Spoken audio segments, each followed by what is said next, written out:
Hey everyone, I'm Dan from JazzComposersPresent.com, an online space where composers, musicians, and listeners come together to celebrate the music we love. Our January events were terrific. We presented composer spotlights with Pete McGuinness and Remy Boeuf, our January roundtable featuring our core team composers and special guest Alex Goodman, and listening sessions with Rich DeRosa, Andy Farber, and Jihye. The presenting artists gave wonderful insight, and the live Q&As with the community were equally engaging. February's events are off to a fantastic start, and our upcoming events lineup is incredibly exciting. Visit our website to see our entire upcoming events calendar. We are pleased to offer a variety of membership options to suit any budget. Become an annual tier member today to access the complete archived events library and participate in our upcoming live-streamed events. This highlights video will provide a taste of what our full-length events have to offer. Thank you for supporting JazzComposersPresent.com. But the larger subject tonight is what we call program music. And this is basically musical portrayal of events and characters from a storyline. It could be a short story, it could be a novel, it could be a story the composer invents, like I tried to do. I haven't published too many short stories, but and this was a challenge that was given me by one of my mentors, Bob Brookmeyer, when I was a student of the BMI Jazz Composers Workshop in between 1988 and 1990. We were discussing how to deal with large-scale works with long form and different ways of thinking. It was one of the challenges to create intelligent form with longer scale, longer structure works. And one of the suggestions that Bob gave us was, why don't you base your piece, your form of your piece, and the musical inspirations on events of a story, an actual storyline. Like I said, a short story or a piece of literature, program music. This is very linear, just the way music is linear. So it seemed like a nice fit, especially for a longer piece of music. Based on this, I created a storyline about an individual person, a central character, as you see below. This is about a man attending a funeral for a good friend who has recently died suddenly, as portrayed by the soprano saxophone, my lead alto, my lead woodwind, Dave Pietro, in the band. And so I write these various chapters, if you will, of the story that I'm writing, loosely based on, in order, these 5 stages of grief. Now, here's the challenge. Once you get this idea, what choices do you make to portray this idea in music? Well, the soprano sax represents the character. So I have it's a very poignant sound, the soprano sax. It has a plaintive quality, very appropriate for sadness and melancholy, I find. I think of the way Coltrane played soprano sometimes, and he didn't always play, sad, but there was that sound of his, that feeling, that emotion he could put through the soprano saxophone. So I asked Dave to play soprano sax rather than alto on this piece. Meter is slow, the vamp figure.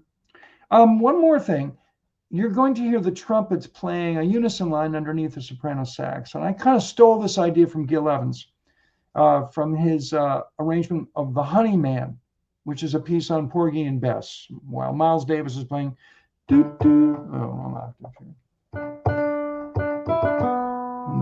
the trumpets are doing something like just kind of a diatonic thing while Miles is on top. I do the same sort of idea, and then it gets chromatic as the emotions change. And listen to the change in both the band texture and the darkness of the harmony as the emotions get morph into more darkness themselves. So let's hear the next portion. This is the funeral procession, parts A and B. The voices in his head. Now that's kind of crazy stuff when you're starting to hear voices in your head. This man's going to hear 5 voices in his head, or rather 4. He is the first voice, and you'll hear 4 other voices. The man stops dead in his tracks as he hears multiple voices chattering in his mind. The voices eventually speak as one, and the man starts running again, this time with more direction.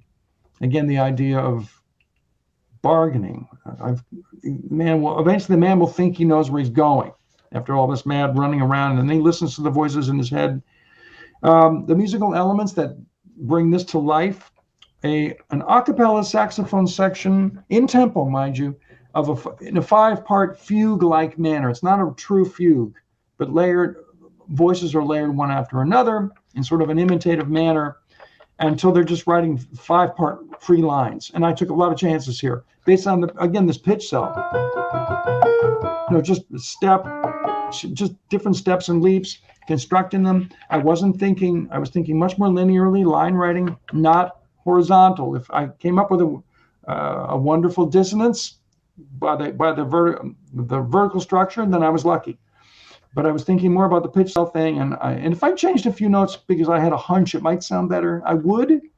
But then they all come together tutti with tutti structures, and then we go into kind of that Coltrane quartet kind of vibe, this kind of thing. You'll hear that at the end when the character thinks that he has real direction. And again, this is very much a piece of music. It's all, as well as being a program piece. So again, trying to be program music at the same time, just a freestanding piece of music that you could just listen to and enjoy without necessarily appreciating the fact that it's part of a story. And I think I'm going to do this again, I think, because it's a really great way to compose. I think it creates this idea of form based on a story, especially if it's a good story. And hopefully my story is good. But I think that the 5 stages of grief definitely help give me some direction. There's a logic to it, I guess. I'm going to look at a couple tunes, 2 songs from my latest record. First, we're going to look at Face Value, or Union, and then we're going to look at Face Value.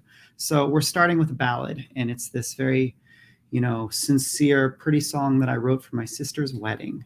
So it starts off with this melody.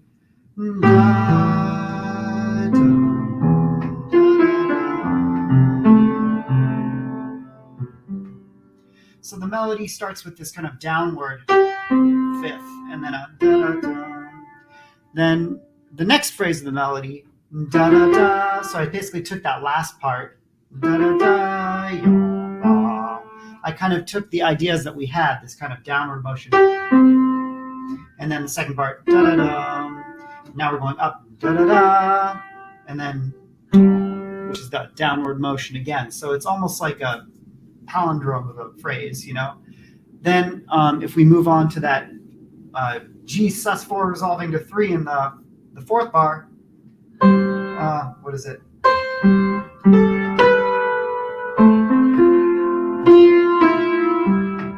So this is, once again, I'm taking the second phrase, da-da-da-dum-dum. Now it's going, da-da-da-da-da. So I have the same shape of a phrase, going from measures 4 to measures 5, but it's just kind of moved up, and we're kind of keeping the story.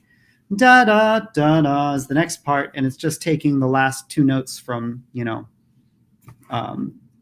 basically just before measure 5 and measure 5, just taking those last 2 notes and playing with those a little bit. And now we have that pickup again, da da da, which we saw in the 2nd measure and the 4th measure. It's like one of the thematic things that kind of holds the piece together. And here we have, for theory nerds, a Neapolitan 6th chord. I love Neapolitan 6th chords. They're a lot of fun. So basically, if we're in the key of C, it's a D flat triad over the 3rd. So you go up a half step from the key you're in, and then put that in first inversion, So here we're in C. Now we have.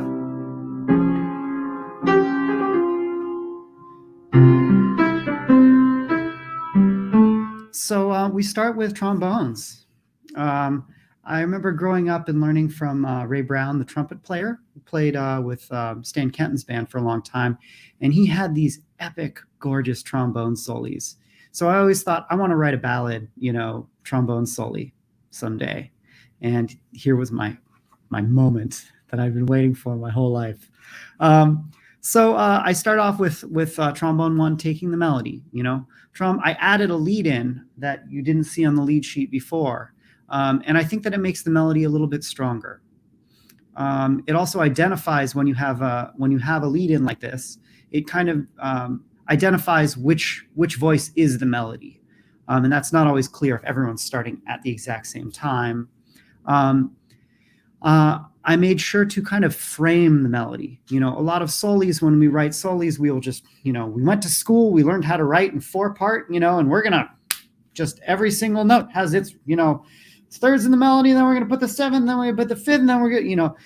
So here I've taken some more liberties. You know, I like to kind of give the melody some space here.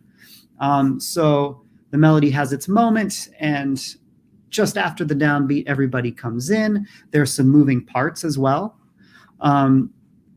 If you look at the second measure, you know, the bass trombone is essentially establishing the roots. And we have some little melodies beneath to complement the primary melody. So the idea here is not to get in the way, you know, not to be overly complicated, keep things relatively simple. When I was composing this song, I had fun playing with major and minor. So the first chord is a C major triad, and then it goes to a C minor triad with the third and the bass. You know? So we've got tenths between the melody and the bass, which is a fun thing to do with the bass. This was written for Jen Wharton originally for her group Bonegasm, and I wanted the bass trombone to play a prominent role in the original arrangement of this. Having that kind of tenths relationship was a way to do that. And now here at letter G, this was that kind of epic, you know, the drums are not syncopated, or they're not, they're just kind of out of time, open. I wanted it to feel like you're like jumping off a cliff, you know, into the brass section. And we just got these powerful, thick voicings in the brass, just nice full brass voicings and a you know, counterline in the saxes, you know. It wanted to be epic, and that's how I made it epic. You know, sometimes one great way to be epic is to drop out the drums, or to give the drums just fills and not have them play time. It's with a lot of energy and a lot of buildup leading to this section. You know, what are you going to do? Get bigger or drop out the drums? You know. Yeah, I'm curious if any of you have, I'm sure you've worked with serial elements to some degree in your pieces, but I'm curious how you've applied that to writing for jazz, because I've studied a lot in a classical context, but hadn't really ever applied it to like swing or something like that, trying to make it still sound like jazz, but using more classical techniques. Curious if you guys have experimented with that in your works. Yeah. Yep. Go ahead. Yeah, Alex, you've studied a lot of classical music, right? Mm-hmm. Yeah. When I was in school, I tried to just overload on classical composition wherever I could. It was just kind of my game plan. I just kind of tried to do as many courses as I could and write classical music, which was fun. Nice.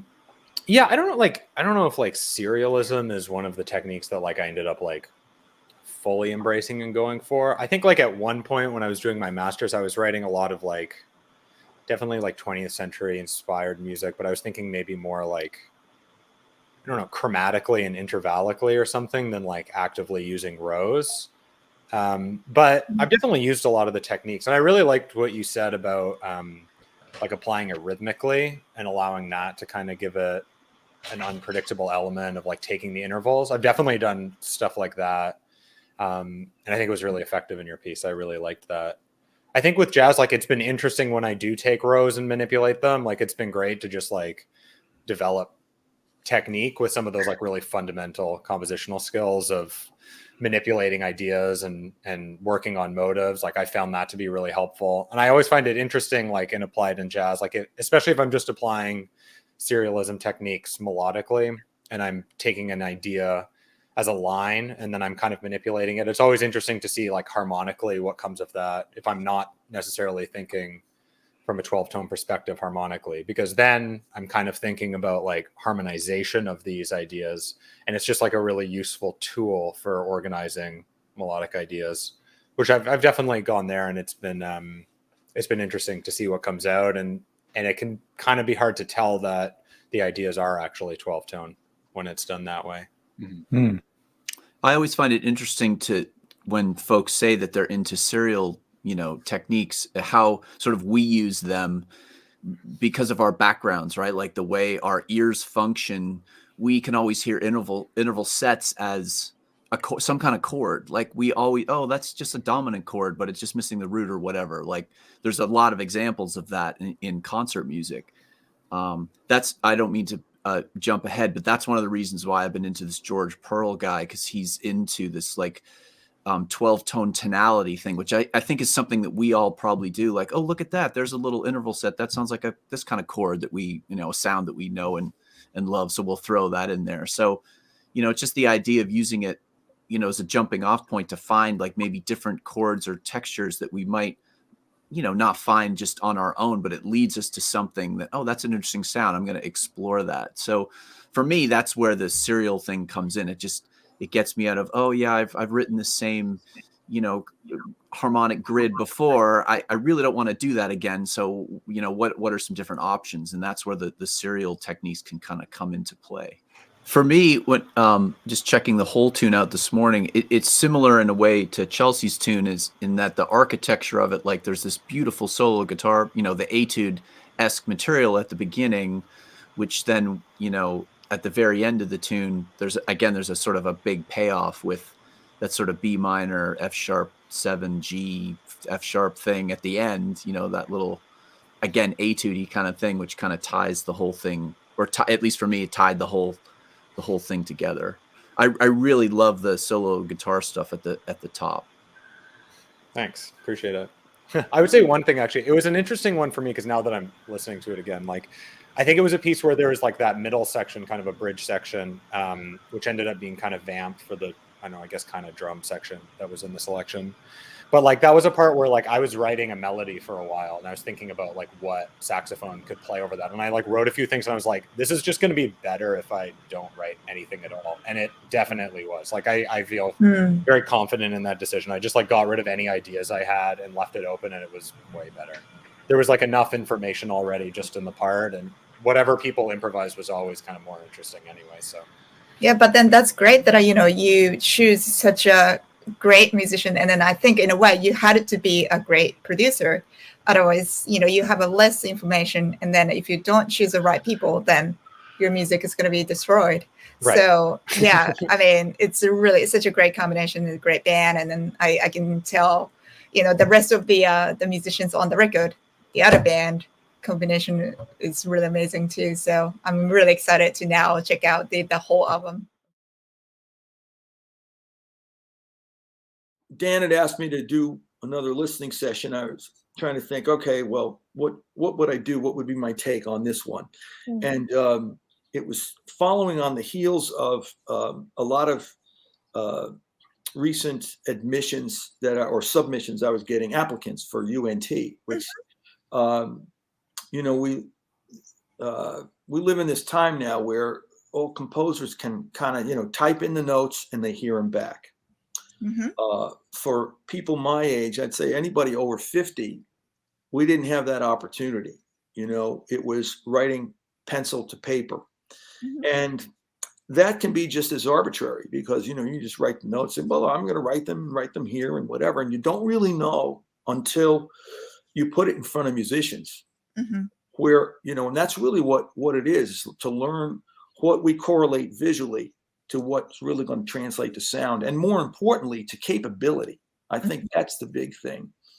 But with the computer, especially for people who, let's say, never were or introduced to the idea of having to write something on the page, that just go right into digital notation program, and it can be wonderful because you can hear things back. But the problem is that the digital notation program is flawless.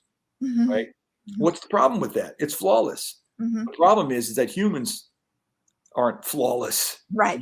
They have limitations, and that what we're learning how to do, or need to learn how to do, is to write for players. This last one is another happenstance, because as I said, with Chelsea, I didn't know this was going to be her birthday, and that was the first one up. And the last one up is Miho Hazama. I had no idea you were going to be the host. So I'm very honored to be included in this listening. How about that? I'm getting nervous now. Yeah. Look at the comments. Well, and of course, this is your piece, Dancer in Nowhere. Yeah. And I don't want to speak for you. I mean, well, I'll tell you what my impression, what I got from it, as if I didn't know you, right? And then you can feel free to embellish on your experiences too. But, the complex thing certainly is the meter. You have 3/4 and then 11/16, which for those who are counting, right? If it's 12/16, that's 3/4. So it's like a 3/4 minus 1/16. So there's a little rhythmic hiccup in there. But what makes it work is, when we look at the score, is that, first of all, you have an ostinato format, so things aren't constantly changing.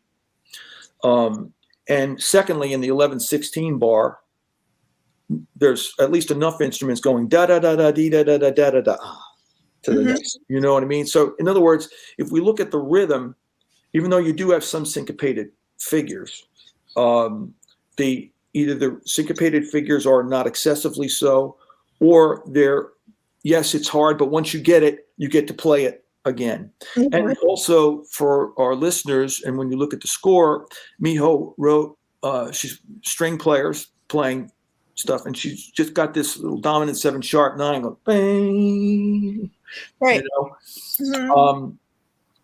And then the other thing is you have angular melodic ideas, but they're very audible from the player, because the Phrygian mode is an important sound in this piece.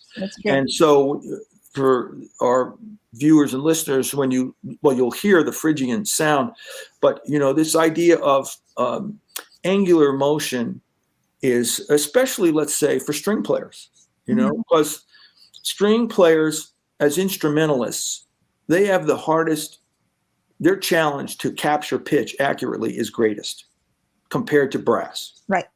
And brass is greater than winds, and what's harder for musicians than strings to capture pitch? Singers.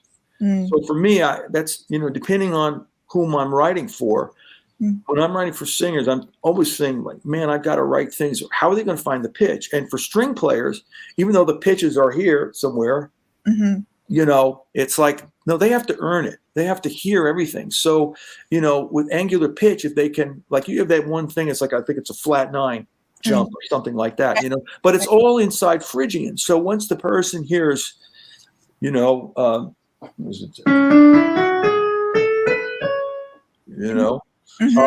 like, oh, okay, there it is. I got the sound. So you're jumping around, but the sound is constant with you. So those are, because certainly, I mean, when people hear this piece, it's like, yeah, wow, this is complex.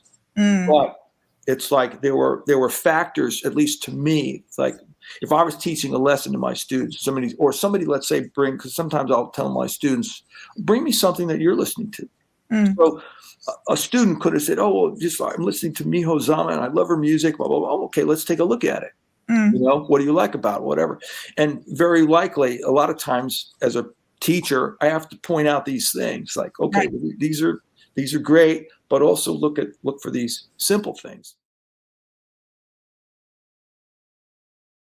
Maybe the first extended jazz composition that was recorded, and it also kind of times itself out with the beginning of the long playing phonograph record, right? The 12-inch long playing phonograph record. So it's a Duke Ellington's Tone Parallel to Harlem, which sometimes is referred to as the Harlem Suite, because it's really a suite of several movements, but they're all joined together in one continuous piece. So what is it, 25 minutes, 20 minutes? It's the whole side of an LP. So it could not have been recorded and played back in someone's house before the technology was there. So Duke wrote this long piece. Before that, he would have to write suites of different movements that could all be on one side of a 78, or you could have an album of several 78s. And then there was a 10-inch that had 10, 12 minutes aside or something like that.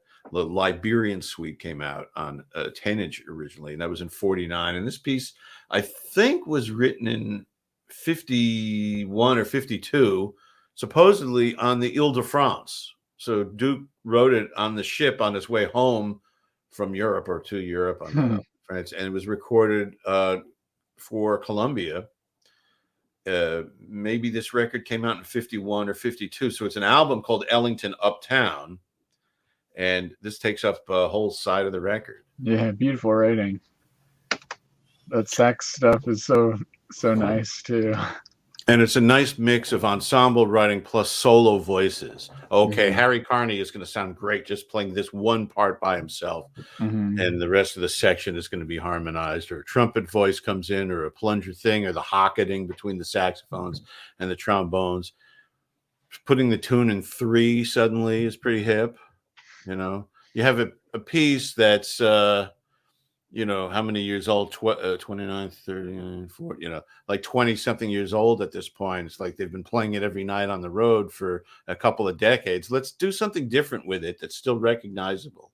Almost like, you know, Strayhorn and Duke took, maybe they did a Bob Brookmeyer note cell exercise with it. Except they didn't. They just heard it in their head and just went. Sure. I think their process was a little bit more spontaneous, but yeah, I think it's really neat to hear the clarinet lead. And if you just listen to that melody by itself, you think, yeah, that melody is really nice and it's all voiced nicely. But then if you listen to actually what's going on and the inner voices and all that, it's so, I guess, ahead of its time. But he was doing this sort of stuff all the time, but it's still stuff that resonates with a modern audience, whereas it doesn't sound dated in the way we might think of that term today. So I think that's really neat. Another thing I was thinking about, having a clarinet lead over saxes, is being aware of the tessiture that the clarinet's in, because if he puts it in the clarino register, the high part of the clarinet, a lot of the time, which is a good idea when you're playing with 4 saxes, because if it's in the lower or mid range, it would get buried, I think. So it really sings in that upper register and can that's true. compete volume wise with them. It does project very well in that 3rd octave. But of course, Mood Indigo is famous for the trio of having the trumpet and the trombone with plunger mutes over pixie mutes. And those are the top. And then the clarinet playing the 3rd bit, but lower in the Chalumeau register. Right? So this is now the opposite, where the clarinet part is usually the Chalumeau range, and now we've jumped up to the 3rd octave. There's one bit where they go into the throat tones, be-do-dee-da, and then it goes down an octave and it's soft, boo-doo-doo-da. And that's maybe the only time you really hear the clarinet in that mid-range lead. But the next piece is called Absolution. It's my absolute favorite of the Jim McNeely's pieces. I love that piece. It's such a simple tune, but I love it. I mean, you know, it's interesting to realize that as a composer, you always want to do more. You always want to like compose something so cool so that you can, you know, impress everyone. But if I really ask myself, what tunes do you like? I like simple things. So it's so interesting to realize how you see your work and then how you see others' work. So, and sometimes, you know, I still feel like, oh, maybe I still have ego as a composer. Maybe I should just, you know, let my ego even more down and just to surrender to the music itself so that I can serve the music, not music serves me. Anyways, so Absolution, it's like, you know, it's almost one note. Da-da-ba-da-da-da, and then da-da-da-da. You know, that's it. That's it. But it's so great. You should check out this piece from the beginning to the end. But what I want to talk about today is the voicing, which is my favorite section of this piece. It's after the first solo, and then I think it's before the I don't know if it was after the first solo or second solo. It's just like interlude going to like an interlude, and then it leads to the everyone solos and then end. Anyways, it's just 4 voicings. Like, you know, with 13 horns, he only voiced 4 notes. Like, and then he put 4 different notes to the woodwinds, so soprano sax and alto and tenor. And the Barry both has 4 notes, and then he doubled 2 flugelhorn with the soprano, and then the flugelhorn 3 and 4 with the alto, and then trombone 1 and 2 with the tenor, and then trombone 3 and 4 with the bari. So, and then just like you say, it sounds so good with the trombone playing high register. And if you see this score, he doesn't really have like this, especially for this part, the trumpet doesn't really go over the G, which is so low for the trumpet. But sometimes, okay, even though trumpet can play high, you don't have to use all the register. Sometimes trumpet plays like G, F, A flat concert. It sounds so good. And then it's enough to have the full sound. So that was like aha moment for me. And this section is just, I think, G flat major scale with a slight, like G flat mixolydian-ish in the middle, but it's just simple scale, and then it's just voiced out throughout the scale. But the trick is, because when you hear this, it's just a scale, but it sounds so rich. And then I was like, why?